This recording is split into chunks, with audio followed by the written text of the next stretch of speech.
Our next reader has also won Story Slam. Kathleen McKitty Harris is a writer, wife, mother, and a fifth-generation native New Yorker. When she was born at Mount Sinai in 1970, her father wrote a bad check to get her out of the hospital nursery. Kathleen McKitty Harris.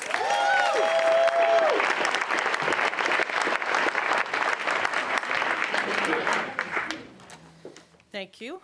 Please don't start the time yet. I just got to say, this is such a great night. Thank you. Martha, thank you. Judges, readers, audience, thank you for being here. This is so much fun. I hope, still, after I'm done reading. There's never been a better example of the old adage, you can't go home again, as when my New York Irish Catholic family took their first trip back to Ireland. Let's put it this way. The only Gaelic that my aunt and cousins know is Erin go braless, right?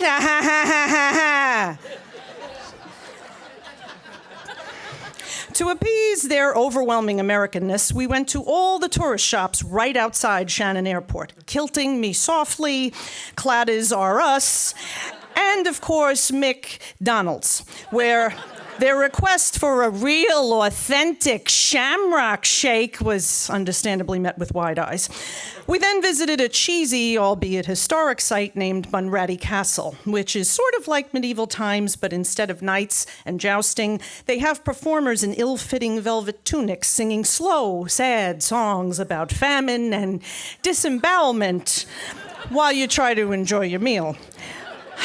We waited a long time for our food, which was being spit roasted in a fireplace.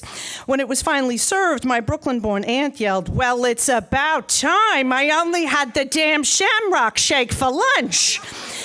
When we asked for utensils, we were politely encouraged to eat with our hands to better experience medieval life. "You want me to eat like an animal?" one of my cousins said. "I don't think medieval ladies had to worry about their acrylics falling off in the parsnips, did they?" My uncle didn't like the beverage options and asked the server for a beer. "Well, sir, in medieval times, squires and maidens drank mead, which was..." Yeah, that's a beautiful story. You got any Bud Light? While we ate, the musicians sang the saddest and most cliched Irish ballad known to man, Danny Boy.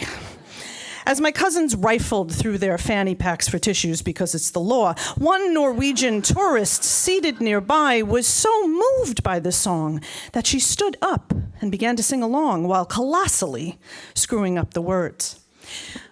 "Oh, Danny boy, the pies are calling. From pens to pens," and she kept going in complete defiance of the lyrics. Somehow her version even made mention of the artificial sweetener, Sweet and Low. It was fabulous. When she closed with, "Oh, Danny boy, I love you so," there wasn't a dry eye in the drafty castle.